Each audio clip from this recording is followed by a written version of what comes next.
My wife started cheating on me, so I hired an elite to seduce him and catch him in the act in front of my wife. Engaging in a tennis match can be quite revealing about someone's character.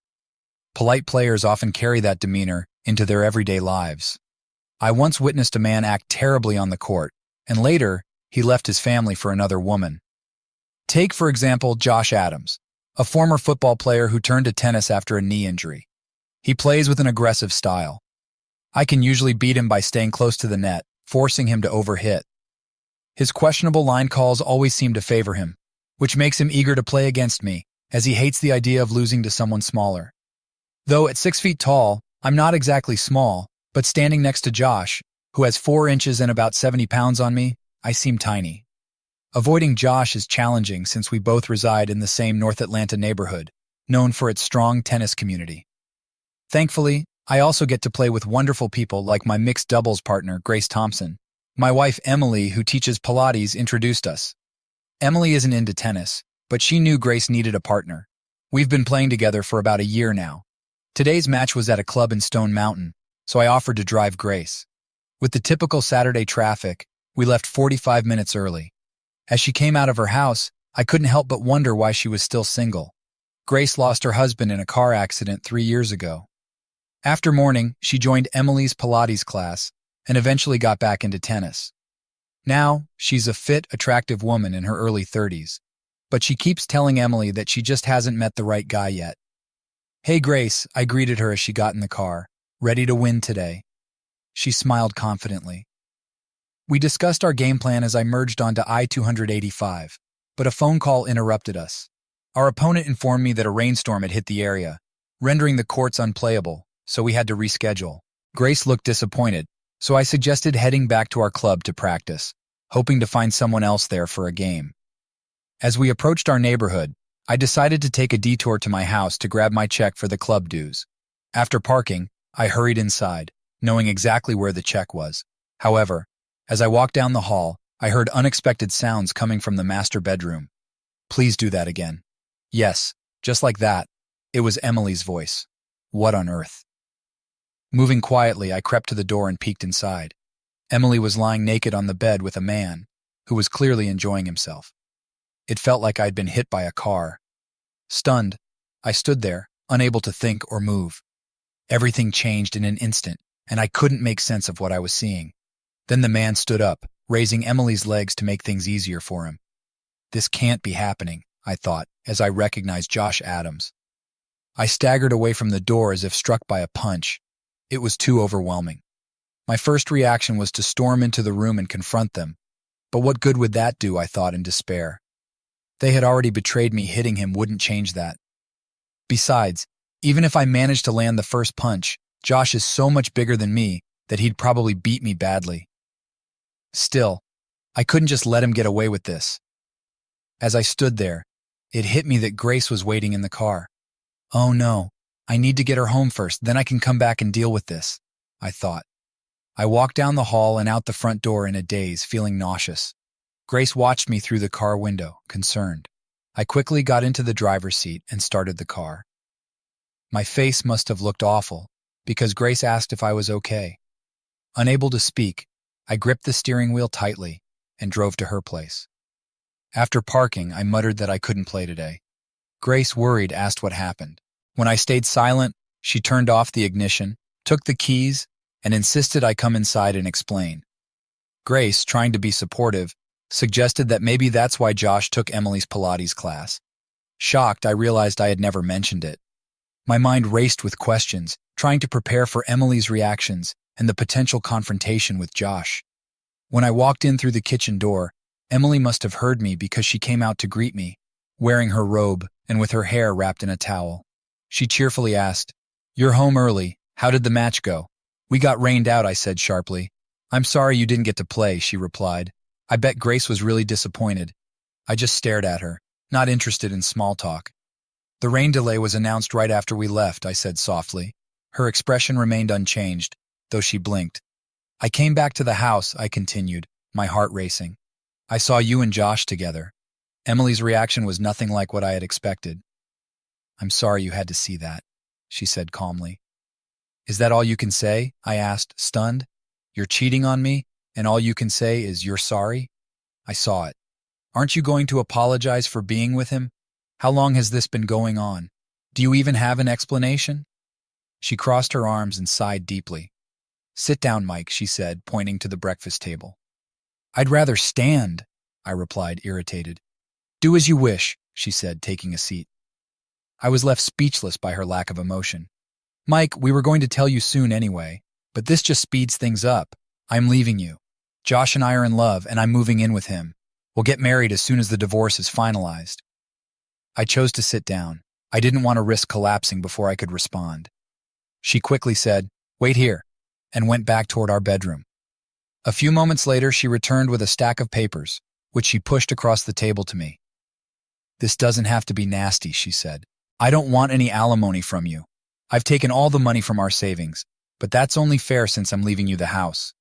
This deal is better than what you get in court, but if you sign these papers, we can all move on with our lives. Looking at the stack of papers, I realized it was a divorce petition. Have you already talked to a lawyer? I asked, shocked. What about our marriage? What happened to the last decade we've spent together? I'm sorry, Mike. I didn't plan for this, it just happened. You need to accept it for what it is. Accept it, I yelled. Accept that my wife is sleeping with that jerk Josh Adams in our own bed. Accept that our marriage is ending just like that. She got up. I'm disappointed, Mike. I expected you to handle this more maturely. Then she turned and walked back to the bedroom. Sitting at the table, I stared at the divorce papers, trying to grasp what was happening. If someone had asked me this morning, I would have said I loved my wife, and we had a good marriage. Now I'm finding out she's leaving me for another man. It's a real shock. In the quiet, I heard the beep of a cell phone and snippets of conversation. He saw us. About what you'd expect. That would be good. When she came back, she was dressed and carrying an overnight bag and a makeup kit. Since you've pushed the issue, I'm not staying here tonight. Josh is coming to pick me up. We'll come back on Monday while you're at work to get the rest of my stuff. So you're just leaving like this? It has to be this way, she said. Fine, I said, feeling bitter. What should I tell our friends? She sighed. Mike, Josh, and I haven't done anything wrong, and we're not going to hide. We'll keep up with our social activities. In fact, we'll probably be at the Eden Point reception tomorrow night. You don't need to tell anyone anything, because they'll all find out soon enough. At that moment, I heard a horn beep outside. Emily glanced out the window. Josh is here, she said. I'm leaving now. Before closing the door, she looked back at me. Just sign the papers, Mike. The sooner you do, the better it will be for everyone. Then she left. The sound of my cell phone ringing jolted me, and I answered quickly, though I think I was hoping to hear Emily's voice. It was Grace calling. How are you holding up, Mike? She asked. Not too well, I answered. She's left me. I know, she said. You know? I asked, shocked. How did you find out? I'm sorry, Mike, she said, sounding upset. Josh has been bragging about it at the clubhouse. Oh great, I thought. It's already making the rounds. On Sunday, I stayed inside, hiding from reality. When did things go wrong? Married life seemed easy. I got a great job in Atlanta, and Emily became an aerobics instructor. After saving for a few years, we bought a house in Eden Point. I thought we were happy. I got promotions, and Emily started a successful Pilates studio. We made friends and planned to start a family. Our intimate life had slowed down, which I attributed to our busy lives, but looking back, I realized things had really tapered off in the past 6 months. Emily seemed distant, but I hadn't noticed. On Monday, I called my lawyer's office to update my will. At the office, Jonathan, my lawyer and former classmate, read the documents Emily had given me. He advised me to sign the agreement right away, explaining that Emily's offer was generous and much better than what I'd get if we fought it out. Though it felt like giving in, if the marriage was over, this was the best deal I was likely to get. Jonathan was right. After everything, I didn't want to stay married to Emily anymore. It felt like Emily and Josh had won a game I didn't know was being played. Jonathan assured me that signing the settlement agreement immediately would solidify Emily's proposal. If she had second thoughts, I'd still have 30 days to cancel the divorce. I signed. Back at the office, I updated my benefits at Human Resources. There were plenty of changes to make regarding my health insurance, 401k, and other benefits tied to a spouse. That evening, I found that Emily had taken everything she wanted from the house. leaving behind items she no longer used, our good china, serving pieces, utensils, carving knives, some furniture, and portions of our CD and DVD collections. She had left our wedding album, which felt more disheartening than everything else. I had thoughts of violence, imagining baseball bats, brass knuckles, hitmen, and car bombs. But then reality hit me. Did I want to ruin my life for revenge on a sleazy womanizer and an unfaithful wife? By Friday, I decided to rejoin the world. I hadn't done anything wrong, and there was no reason to hide. I called Grace, and she admitted our situation was the hot topic of the neighborhood. Josh and Emily were at the clubhouse every night, with Josh bragging and Emily clinging to him. It was disgusting, and Grace ended her friendship with Emily. I asked about the others. Grace explained that some people disliked Josh and Emily, some followed Josh around, and most found the situation awkward and stayed out of it. I wished the community had done something dramatic, but I was determined to move forward. On Saturday, I arrived at the tennis courts. When the captain of our mixed doubles team saw me, she hurried over, apologizing for a last-minute lineup change and offering to understand if I didn't want to play. I was confused until she explained that Josh and his partner were our opponents. Great, I thought. That's the last thing I wanted. Grace arrived, her face turning white. She whispered that we could forfeit and play someone else next week, but I refused, deciding to face Josh now. Grace looked concerned, but I assured Mary we were ready to play. The game was a disaster. My performance was the worst in years, and Grace struggled because of my frustration. Josh played exceptionally well, hitting powerful shots and taunting me throughout the match. His comments about my weak shots and jabs about my wife fueled my anger. The match attracted a crowd, and I saw Emily by the fence. She cringed at some of Josh's remarks but didn't look at me. During one moment, I served a weak second serve, and Josh fired it directly at Grace, hitting her shoulder. I rushed to confront him, but Grace stopped me, insisting it was just part of the game. I glared at Josh as he pretended to adjust his shoelace, feeling frustrated and defeated. The final score was 62-61, a humiliating loss. I gritted my teeth as I walked to the net to shake hands. Josh's partner apologized for his behavior, but Josh ignored the handshake and said, "That was fun.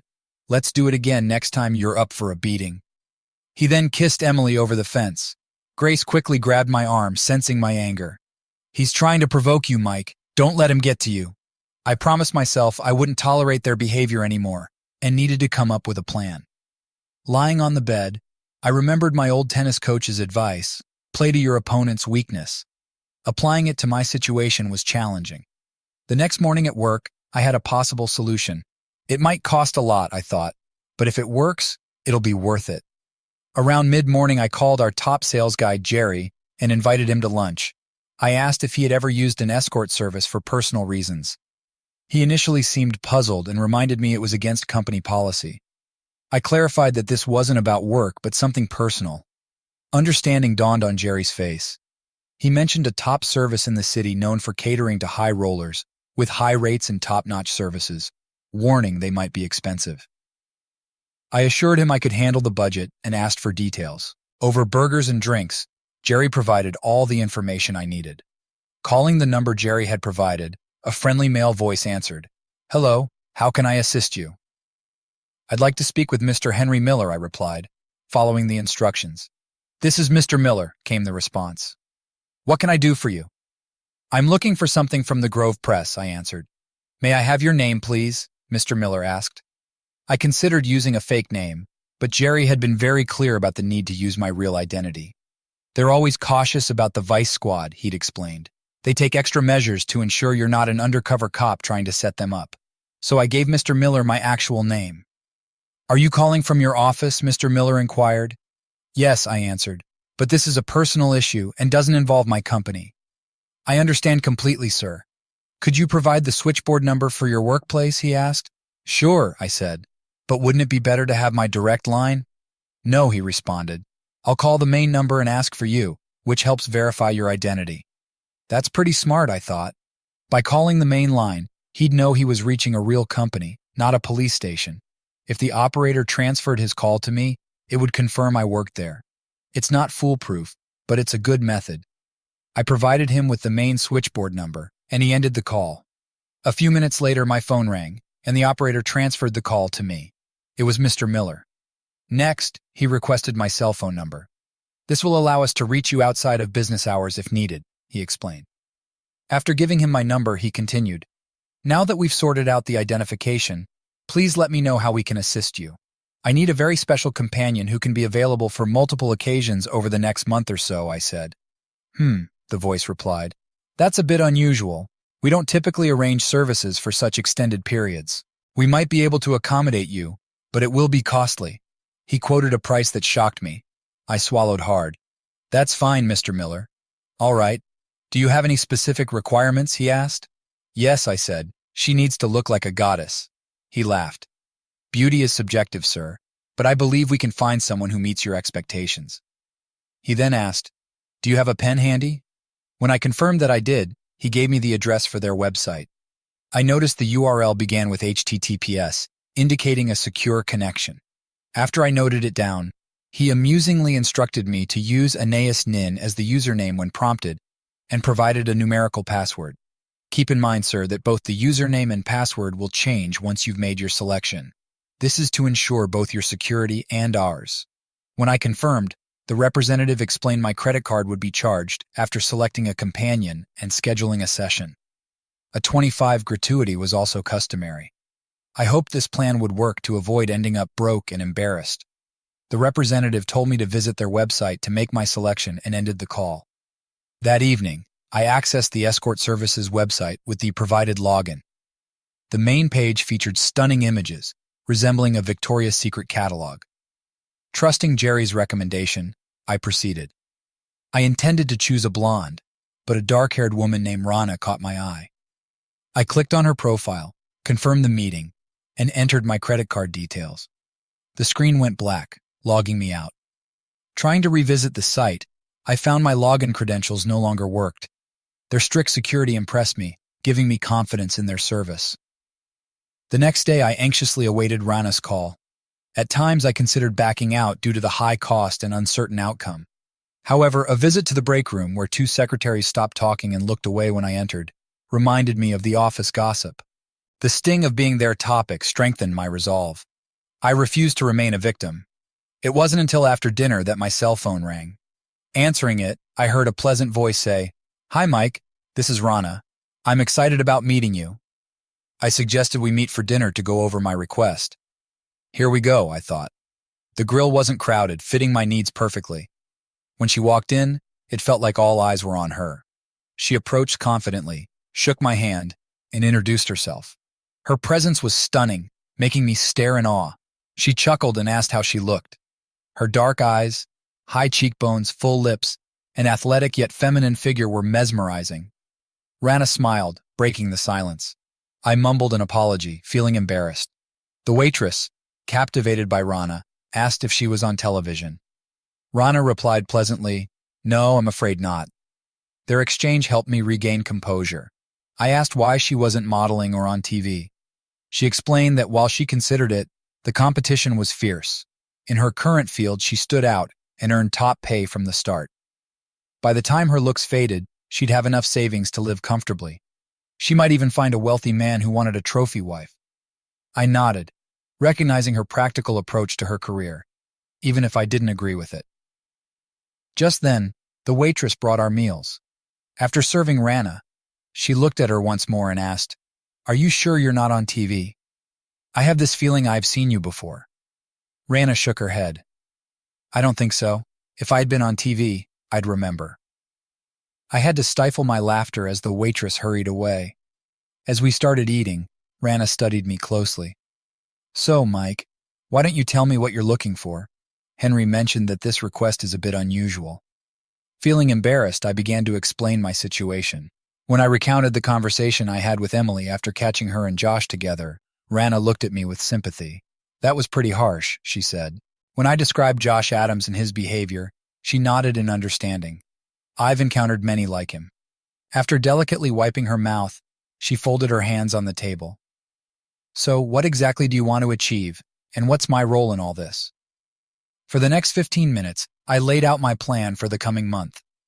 I confessed that I had many doubts about the success of my scheme, but I couldn't just sit by and let them walk all over me without trying to fight back.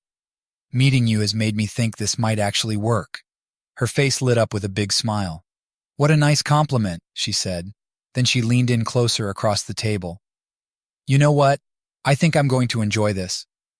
Awesome, I replied enthusiastically, reaching out to shake her hand to finalize our agreement. She laughed and gave me a firm handshake in return. To partners in crime, she said with a mischievous grin. She shifted her position, and suddenly her presence was incredibly alluring. It hit me that I was aroused.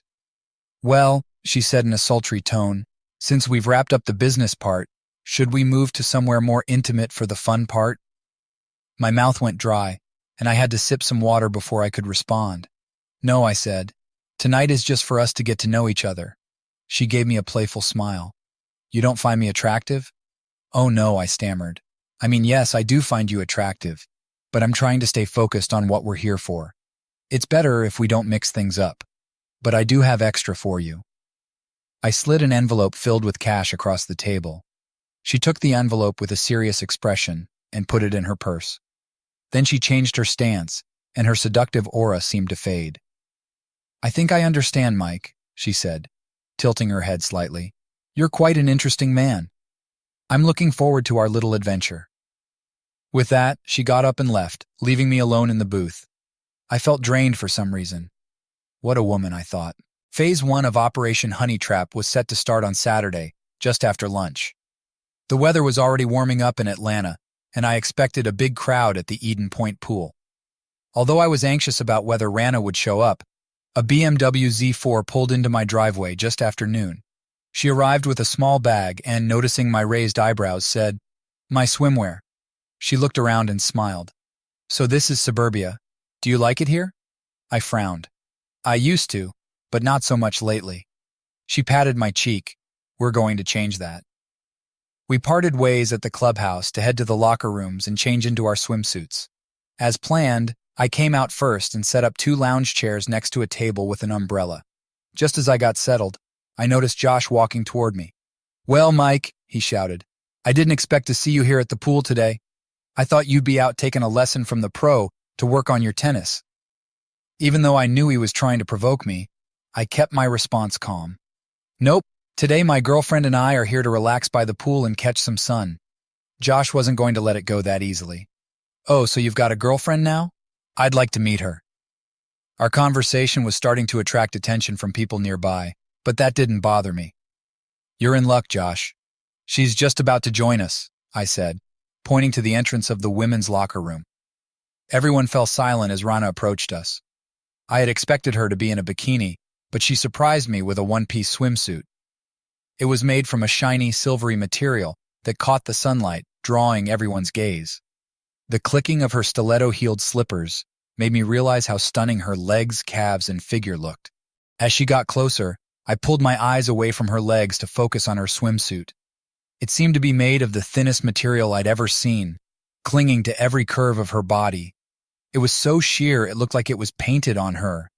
She reached me, hooked her arm through mine, pressed her chest against my bicep, and kissed me on the cheek. "Oh, great, honey," she purred. "You got us a spot." Then she turned to Josh. "Who's your friend, Mike?" I caught sight of Josh and couldn't help but laugh when I saw his jaw drop as he took in Rana. "Rana," I said, "meet Josh." "Josh, this is my girlfriend, Rana." His jaw snapped back up, and he quickly reached out to shake her hand. "Welcome to Eden Point," he said with a flourish. "If you need anything, just let me know." With a sweet smile, Rana responded, "Oh, that's so kind." She then turned to me and asked with a hint of flirtation, "Is everyone here as friendly as Josh?" "Nope," I replied dryly. "Josh is one of a kind." She flashed another smile at Josh. "Thanks for making me feel so welcome." When he didn't immediately move, she gently said, "You can let go of my hand now." Embarrassed, he stammered, "Oh, well, I need to head out.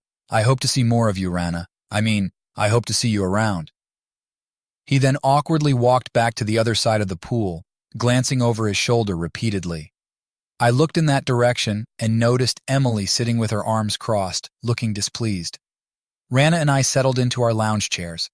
She took my hand and pulled me closer to whisper, "I think that went pretty well." I squeezed her hand and told her, You were amazing. She gave me a quick kiss on the lips, which I knew was meant to be friendly, but I could still feel her lips even after 15 minutes. Next, she lay face down on the lounge chair and asked, Mike, can you put some sunscreen on me? As I did so, I was pretty sure I heard some disapproving murmurs from nearby. Over the next few hours, it seemed like everyone at the pool made it a point to pass by and check out my new girlfriend. I'm certain all the guys from my tennis team came by, and I made sure to introduce them to Rana. She handled each introduction with ease, chatting like she was already friends with everyone. At one point, I leaned in and whispered, You should have gone into politics. She just grinned and winked at me. In my job, I'm just one step away, she replied. I laughed heartily. As things quieted down, Rana leaned in closer to me. Which one is she? She asked. I immediately knew who she meant and pointed Emily out across the pool. Great, she said. Let me handle this. Putting on her high-heeled mules, she made her way over to Emily with a rhythmic click. Bending forward, she removed her shoes and performed a smooth dive into the shallow end. When she came up, she dipped her head down and then flipped it back, sending her hair into a beautiful spray. I was mesmerized. I'd seen that move in commercials, but never in person. It was breathtaking. With a single fluid motion, Rana pulled herself out of the water and onto the deck. Standing there with water dripping down her body, she pushed her hair back, drawing attention to her cleavage. She then slipped her mules back on, adding 4 inches to her height, and walked back toward me, leaving me staring in awe. Reluctantly, I turned my gaze from Rana to Emily, who was glaring at me with anger. Emily then snapped at Josh, and grabbing her things, headed for the exit. Josh trailed behind her, casting occasional glances back at Rana. Rana elegantly reclined in a lounge chair with her eyes closed and quietly murmured, Mission accomplished. As we were about to leave, I suddenly noticed Grace heading my way. Oh no, I thought. I forgot about Grace's women's team playing today. What do I say? Hi, Mike, it's great to see you out and about. Maybe we can catch up and play some more. Grace stopped in her tracks when Rana stood up and took my arm. Oh, Grace said, surprised. Who's this? This is Rana, my date, I replied, feeling a bit awkward. Grace stared at Rana in silence for a moment, then extended her hand. I'm Grace, she said. Nice to meet you. She looked back at me. I need to get cleaned up. I'm pretty dirty from our match. See you later, Mike. Without waiting for a response, she hurried off. Rana looked at me with curiosity. Who was that? I replied. That's Grace Thompson. She's my partner for mixed doubles. Interesting, she said. I kicked myself mentally for not planning ahead on how to handle Grace. I didn't want to reveal my intentions or give Grace the wrong idea. This was frustrating. Soon after, Rana and I decided to call it a day. I felt like we had achieved everything we set out to do. As we left the pool area, I could swear the chatter around us picked up noticeably. Back at my house, I let Rana use the shower while I dried off and reflected on the afternoon. Besides the unexpected encounter with Grace, everything had gone even better than I'd hoped. I had shown Emily that I wasn't just going to mope around after she left. More importantly, I demonstrated that I had moved on to someone even better. Let her think about that for a while, I thought triumphantly. So how do you think it went? Rana's voice interrupted my thoughts. I turned to see her wrapped in a bath towel. You were perfect, I said excitedly. You exceeded all my expectations. With a playful move, she let the towel fall to her feet. Would you like to celebrate? She asked with a coy smile. I gasped, realizing I'd been holding my breath. Taking a deep breath, I walked over to her, bent down, and handed her the towel she had dropped. Sorry, Rana, it's just not the right time. She smiled and replied, That's okay. I was just testing you. After draping the towel over her shoulder, she walked away from me. I hadn't had a chance to see her from behind before. When she returned, she was dressed and had her bag ready. I handed her a sealed envelope. Thank you so much, I said sincerely. Today was perfect. She tilted her head in that distinctive way she had and asked, Do you want to get back with Emily? I flinched at the question. No, I replied firmly. That wasn't just a mistake or a moment of weakness. She threw me away like I was nothing, and I'd never take her back under any circumstances. That's what I figured, she said. I was just curious. So, are we still on for next week? Definitely, I said with a wide grin. Throughout the week, I made sure to attend tennis practice at the club. I wanted everyone to see that I was done hiding. Good to see you back and making an impact, our team captain said. My teammates greeted me with pats on the back and knowing winks. I overheard someone say, Lucky son of a gun. I smiled, knowing Rana had made quite an impression. A few days later, I showed up for mixed doubles practice, but Grace was nowhere to be found. Our captain mentioned she had called in sick. Once I got home, I immediately called her. "Are you okay, Grace?" I asked. "It's unusual for you to be sick." "Oh, it's nothing serious, just a minor bug going around," she replied. "Do you need anything?" I offered. "I'd be happy to bring it over." "No thanks," she said quickly. "I don't need anything. It's better if you stay away so you don't catch this bug." "All right," I said with some hesitation. "But if you start feeling worse, call me immediately. I'm worried about you." She gave a non-committal response and mentioned she needed to rest, so I let her go. I wasn't thrilled about it. Grace had always been so healthy and lively that it bothered me to think she might be unwell. And our little encounter at the pool last Saturday might not have helped, I thought. I was still unsure about revealing my honey trap plan to her, fearing it might mess things up, but I hated the idea of Grace misunderstanding the situation. I hope she'll understand once it's all over, I thought. The next phase of my plan was set for the upcoming weekend. The club was hosting a potluck dinner, and Rana and I were going to attend. When she showed up at my house, she was dressed quite differently from our last outing. "Wow, you look like you just stepped out of a fashion magazine," I remarked as I took in her appearance. She was in a casual outfit, a skirt, a jacket, and a blouse, but everything about it, from the materials to the style and accessories, screamed high fashion. With a playful curtsy, she said, "Thank you, kind sir. These are new from Nordstrom, but don't worry if you don't recognize the labels. Tonight, my main focus is the ladies, especially one lady in particular. I can't speak for the wives, but I'm sure you'll still make quite an impression on the men," I told her honestly. As we arrived at the clubhouse parking lot, Rana turned to me and said, "We need to change our approach tonight. Let's split up and mingle with the guests. That way, I can do what I need to do." "Sounds good to me," I agreed. As we stepped onto the patio where dinner was being served, it was clear that we had both been correct. The men continued to gawk openly as Rana walked past. The wives were more reserved, but still made plenty of remarks about Rana's outfit. A few of the more outgoing women even approached her to ask where she got her clothes, and Rana quickly found herself chatting and sharing shopping tips with them. After mingling for a while, Rana and I reconvened for dinner. "How's it going?" I asked her quietly. "Well, I've been quite busy," she replied seriously.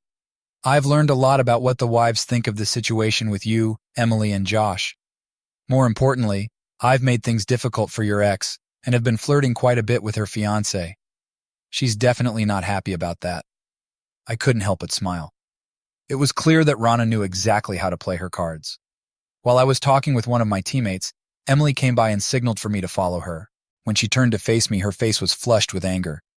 "Looks like you didn't waste any time getting back into the dating scene," she said with irritation. "I didn't realize there was a waiting period," I replied with a hint of sarcasm. "Really? It seems to me that you're punching above your weight with her. Where did you find her?" "I never met her when we were together. I met her through work," I said casually. "You might want to be careful," she warned. "She looks like she could be too much for you to handle." I couldn't resist responding. "Actually, Emily, I handle her just fine." "Is that so?" she snapped. "You better keep her away from Josh."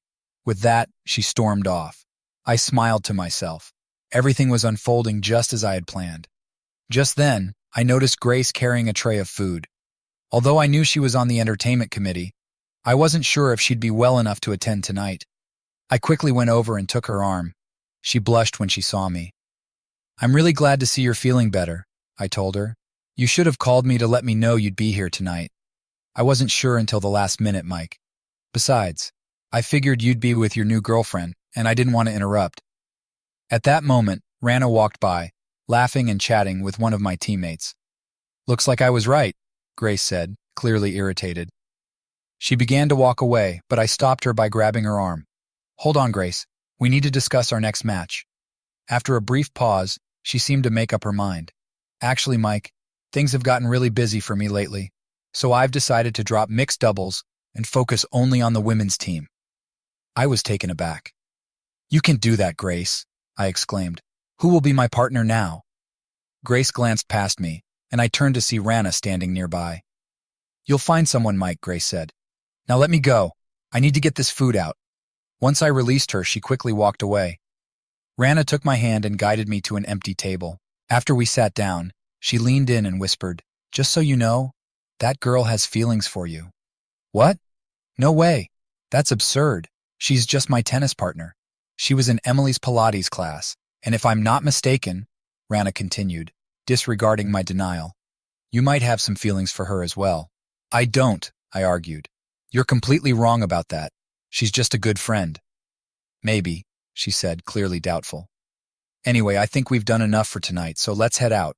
Back at my house, I asked Rana to fill me in on what had happened with Emily and Josh. She gave me a smug smile. I went over to where they had the food and made some nice comments about it. Emily clearly didn't like me being there, but she couldn't do much about it. Then I complimented her outfit, which forced her to return the favor. I told her where I bought it, and I could see she recognized the brand and knew how expensive it must have been.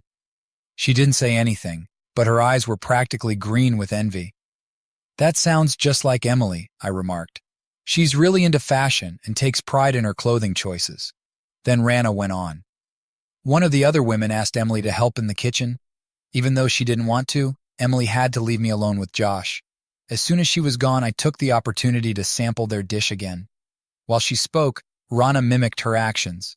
She bent over slightly, causing her blouse to fall away and reveal her ample cleavage, barely held in place by a thin bra. Then she made a scooping gesture with her finger, tasted it with a suggestive slurp, and stared at me with such intensity that I could almost feel the heat. Standing up straight, she flashed a grin, clearly enjoying the effect she'd had. Once I had Josh's attention, I really started flirting with him. I asked if he'd played football, which gave him a chance to brag. While he was boasting, I ran my hand over his chest, commented on how much bigger he was compared to you, and told him I like big men. She chuckled. I thought he was going to lose it right there at the table. Wow, I said. It's no surprise Emily was so hostile. I do what I can, she said with a hint of false modesty. And I can't believe Josh actually thought you were hitting on him, I added. She laughed scornfully. Men like Josh are so full of themselves that they never doubt a woman's interest. The ironic part is they're often the worst lovers. I couldn't help but smile at that. If what Rana said was true, it would serve Emily right. I handed her the envelope. Do you think we're set for the next phase? Absolutely. The club's dance will be perfect for our plans. She then headed toward the front door. What? No seduction attempt tonight? I asked with a grin. She shot a playful smile over her shoulder. I wouldn't dream of it. Then, with a playful swing of her hips, she left me feeling a jolt of excitement. After Rana left, I cracked open a beer and settled down to think about everything that was going on. On one hand, I felt pretty good about how well the honey trap was working. Even though Emily had moved on, I knew she wasn't too thrilled about how quickly I'd found someone new, especially since my new girlfriend was way more attractive than Emily had ever been. While that was satisfying, I couldn't shake the concern about Grace. Could Rana be right? I wondered. Do I actually have feelings for Grace? From the first time Emily introduced us, I'd always liked Grace. She was slim, athletic, graceful, and had a friendly, outgoing personality. Yet, I'd always kept our relationship strictly friendly and professional, mostly because of Emily. I assumed Grace felt the same way, especially since she was still dealing with her husband's death. Reflecting on Rana's comments about Grace, I found myself questioning their validity. If Grace was interested in me, why was she avoiding me? And why did that bother me so much? For that matter, why had I turned down the chance to be with an incredibly attractive woman? Could my feelings for Grace be influencing this? Eventually, I gave up trying to figure it out and went to bed. Even if I had the answers, I wouldn't have known what to do next. I decided to stick with the plan I'd set in motion and keep focused. The annual spring dance at the club was a big event that always drew a large crowd. The women dressed up for the occasion, while the men reluctantly put on sports coats and sometimes even ties. I was hoping Josh and Emily would show up. I had briefed Rana on what to expect, so I was looking forward to seeing her outfit for the event. To my surprise and disappointment, she arrived in jeans and a t-shirt. Granted, the jeans were the tightest I'd ever seen, and the t-shirt clung provocatively, but I had expected something different. My expression must have given me away, because she lightly patted my face as she brushed past. You didn't think I'd risk ruining my dress driving over here, did you? Just let me use your bedroom for a bit, and I'll be ready soon. Already dressed in my sports coat and slacks, I fidgeted impatiently in the den while she changed. It feels like we're an old married couple. I mused with a chuckle. A few minutes later, her voice called out, "Mike, can you come here? I need your help with something." Heading to the bedroom, I opened the door to find Rana in the most provocative lingerie I'd ever seen. Her deep brown stockings were held up by a garter belt, drawing even more attention to her intimate areas. Facing me again, she asked with a playful smile, "How do I look?" I couldn't help but move toward her, but she stopped me with a grin and a raised hand. "Not now. I need you to stay out of the way so I don't mess this up. Now that you've given me the thumbs up, leave so I can get into my dress." I almost staggered as I walked back to the den. I swallowed hard. "You might give someone a heart attack tonight," I told her, and I meant it. She just smiled and offered her arm so I could lead her out. The patio at the club had been transformed for the dance, with paper lanterns hanging above.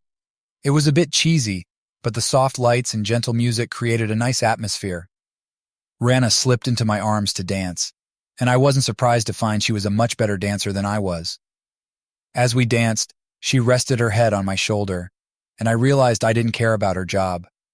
I just enjoyed having her close and spending time with her. She lifted her head and looked at me. "You know, living in the suburbs isn't so bad. I could get used to this." Before I could reply, she tensed up. "Oh, here comes trouble." I turned just in time to see Josh Adams approaching with a clearly unwilling Emily. "Hello, Rana. Hello, Mike," he called out loudly. "Glad to see you here tonight. How about swapping partners for a dance or two?" I agreed, and he whisked Rana away, leaving me with an obviously uneasy Emily. I extended my arms to her. "Care for a dance for old time's sake?" She agreed reluctantly, and as a new song started, we began to dance. It was a strange experience. I'd loved and been married to this woman for 10 years, but now all I felt was a strong urge to make her feel what she had done to me. "So was our marriage really that bad?" I asked. She sighed. "No, Mike, it wasn't like that. We had some good years and shared some great times, but eventually things settled into a routine, and I just lost interest in our relationship. When Josh came along and showed how much he wanted me, I got caught up in it. I really fell hard for him, Mike. It felt just like when I was in college." She gazed up at me. "I didn't want to hurt you, Mike, but I had to do what was best for me. Can you understand that?" "I get it," I replied bitterly. "You just wanted an upgrade." "That's not how I meant it," she said defensively. "That's fine," I said. "I've upgraded too." She winced when she thought about who I was now dating, and I felt a bit of satisfaction. If everything went as planned, things would only get better. I looked up to see Josh and Rana walking toward us, arm in arm. "Here's your date back, Mike," Josh said with a smug smile. "Enjoy your night." Then he walked off, with Emily trying to keep up. Rana and I went back to dancing. "How did it go?" I whispered in her ear. Her voice practically radiated satisfaction. "The bait is set," she said. "He's convinced him into him. Hell, find a reason to leave Emily, and we'll meet up at the clubhouse after everyone's gone." "I'm a bit nervous about that." "The timing has to be perfect," I told her. "Leave that to me. Women are experts at these things." She then licked my ear, making me shudder. As the night wore on, I noticed that the crowd was thinning out quickly. I must have been scanning the room because Rana noticed. "Sorry, Mike," she said. "It looks like Grace didn't come tonight." "Am I that obvious?" I asked. "Like a glass window," she said with a smile. When we got back to my house, I pulled an envelope from my pocket and handed it to Rana. "I might not get a chance to give this to you later," I said, "so I wanted to make sure you got it." She took it with a hint of reluctance. After a moment of looking at me, her demeanor changed. The confident seductress was gone, replaced by a genuine, though still beautiful woman. "This has been the most unusual job I've ever had," she said, "and you're unlike any client I've worked with. It's been a bit frustrating at times," I blushed, "but I've really enjoyed it." I took her hands in mine. "When I started this revenge plan, I knew I needed someone special," I said, "but I never imagined finding someone like you. I'll always remember you." Suddenly I leaned in and kissed her. She lingered for a few seconds before pulling away quickly. She blinked rapidly and said, "I need to avoid smudging my lipstick." Then she looked at the watch on her wrist and said, "It's almost time. We need to leave. Give me exactly 30 minutes. She then left, got into her car, and drove off. I stood there for a moment and made a decision. Rana and I hadn't discussed this, and I hoped I wasn't messing things up, but I had to take the chance. I pulled out my cell phone. She must have recognized my number right away. "Mike, Why are you calling so late? Grace, I need a huge favor. Please don't ask questions. Just meet me at the clubhouse in 30 minutes. What's going on, Mike? What's this about? Please, Grace, I pleaded. I can't explain now. Just trust me and come in 30 minutes. Sorry, I have to go. I ended the call. As I walked to the clubhouse, I wondered if she would show up. It was a long shot, but it was the only chance I had. When I got to the parking lot, I saw 2 cars there. I took out my cell phone and made another call. Josh! Emily's furious voice blared from the phone. Where are you? It's not Josh, I replied. It's Mike. Mike? What do you want? And why are you calling at this hour? She snapped. I'm calling to let you know where Josh is. Hez with Rana. What? She yelled. Where? Where are they? Listen, I said. Just get to the clubhouse as quickly as you can. Then I ended the call. Josh's house was a few blocks from the clubhouse, but she must have run because I soon saw her dashing through someone's backyard. I intercepted her before she got to the clubhouse. Where is he? She demanded angrily. Shh, I said, grabbing her wrist. We need to be quiet to catch them. I led her to the clubhouse door, which was unlocked, and we quietly entered. As we stepped into the lounge, we could hear voices and the sound of rustling clothes. Emily's eyes widened when she saw what was happening. I quickly covered her mouth to keep her quiet and pointed to the light switch on the wall. She nodded, and we carefully made our way to it. I flipped the switch, and the room was instantly lit up. Josh, startled, tried to get up but tripped over his pants, which were around his knees. He fell, then scrambled to his feet, desperately pulling his pants up. Rana, who had been lying on the couch, jumped up. Her dress was draped over the sofa, and she quickly pulled her bra back on. She stood there in nothing but her provocative underwear, making it clear what had been going on. I had to restrain Emily as she began to scream at Josh. You jerk! How could you do this to me? We're supposed to get married. Rana clung to Josh's arm, hiding behind him as Emily fumed. Now that Josh had his pants on, his confidence was back. He looked at me with a daring glance, then turned to Rana and asked, So what do you want to do now, sweetheart? Rana replied in a soft, innocent tone, Oh, Josh, I just want to be with you. She held him tightly, and he wrapped his arm around her protectively. Then he turned back to face us. Despite Emily's distress, he first addressed me. Looks like you've lost another woman, Mike, Josh said. I stayed silent, but Emily screamed, What about us, Josh? What about us? Josh faced her. Emily, we had a good run, but it wouldn't have lasted. I found someone better, and I'm focusing all my attention on her. He looked back at Rana, then back at Emily. Can you blame a guy for wanting to upgrade? Even in her anger and hurt, Emily couldn't help but glance at me with a look of guilt when she heard that. Rana quickly put on her dress and then wrapped her arms around Josh's neck. He bent down and kissed her. Let's go, baby, he said, pulling her toward the door. Go ahead, Josh, Rana said. I need to talk to Mike for a bit, plus I don't want to leave my car here. She pulled out a piece of paper from her purse and quickly wrote down an address. I'll be right behind you, she said, stroking the front of his pants and giving him a passionate kiss. Josh looked at her uncertainly. Are you sure you'll be okay? I'm sure, sweetie. Mike won't hurt me. He's not like that. Yeah, Josh laughed. I guess you're right. He then left through the door, and we heard him drive away. While we were focused on Josh, Emily slipped out of my hold. She yelled, You witch! And charged at Rana with her hands clawing. Instead of backing away, Rana stood firm. When Emily got close, Rana stepped aside, grabbed one of Emily's outstretched arms, and smoothly twisted it behind her back. Rana gave me a wink. I knew those self-defense classes would come in handy.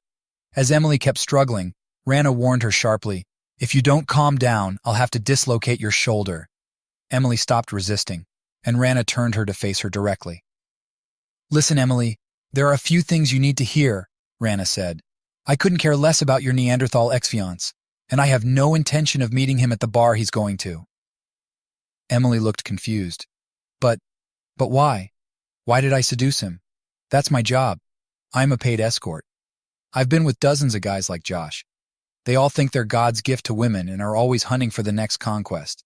Do you really think he loved you? The only thing he truly cared about was finally beating Mike at something. Sure, he enjoyed being with you, but what he really relished was getting back at Mike.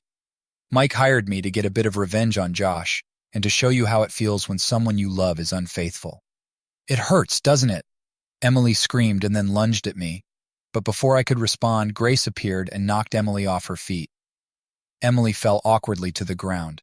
Grace stood over her with clenched fists. "You deserve that, Emily. After what you did to Mike, you deserve a lot more." Emily just lay there, sobbing. It seemed like her feelings were hurt more than her body. Grace turned to me, tears streaming down her face. "Is this really true?" she asked. "Is she really not your girlfriend?" "No," I replied seriously. "She was just part of the honey trap we set for Josh and Emily, nothing more." "But she's so stunning," Grace argued. "I could never compete with someone like her." Rana came over and put her hands on Grace's shoulders. "Oh, you poor thing. I was the one who didn't stand a chance. He was always focused on you." Grace glanced at me again. "You mean you never even?" Rana jumped in again. "No, Grace, he never did. I could never get him to think about me long enough to actually be with me, and believe me, I tried." Grace was quiet, but her eyes were full of emotion as she looked at me. Rana flashed a grin at both of us. "I think it's time for me to head out. I've had tougher jobs, but this one has really drained me." At that moment, Emily got up from the floor.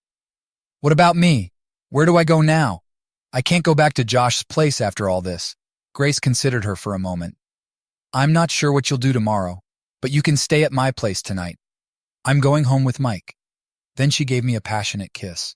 I took her hand and held on, but something was bothering me, so I turned back to Rana. "What about Josh? Where did you send him?" She laughed. "I sent him to a gay bar I know. I wonder how long it will take him to figure out I'm not showing up," Rana said, chuckling. Her smile faded as she looked at me with a serious expression. "Good luck, Mike. You're a unique guy, and I won't forget you." She leaned in and gave me a soft kiss. Grace's grip on my hand tightened. Rana then turned to Grace, her face becoming intense. "You better treat him right, got it? If I hear you haven't, I'll come back, and I won't take no for an answer." Her fierce look softened into what I later realized was sadness. She touched my cheek gently, but I could tell that leaving was harder for her than she let on. Rana reached into her purse and slipped something into my hand. "Goodbye," she said, and then turned and walked out, her hips swaying gracefully as she left. I looked down at my hand and saw 4 unopened envelopes. Grace and I stood there for a moment, processing everything that had just happened. Finally, she broke the silence. "What did she give you?" I opened the envelopes one by one. The first was a handwritten note from Rana, thanking me for being a good client and wishing me happiness. The second contained the remaining money I had given her earlier, with a note saying she couldn't accept it. The third was a business card for an exclusive escort service, and the last one was a blank piece of paper with a small heart drawn on it. Grace looked at the contents and then back at me. "She really cared about you, didn't she?" "Maybe," I replied, feeling a mix of emotions. "But it's over now. What's important is that we're here, together." Grace smiled softly, and we left the clubhouse, walking hand in hand back to my house. As we walked, I realized that the revenge plan had given me closure, but it had also opened my eyes to what really mattered, moving on and finding peace. When we got home, Grace and I sat on the couch, talking late into the night. We discussed everything that had happened, our feelings, and what the future might hold. The anger and pain that had consumed me were slowly fading, replaced by a sense of calm. Grace was there for me, and I knew I could be there for her too. The next morning, as the sun streamed through the windows, I felt a sense of relief. The past was behind me, and I was ready to start anew. Grace and I had breakfast together, and for the first time in a long while, I felt hopeful.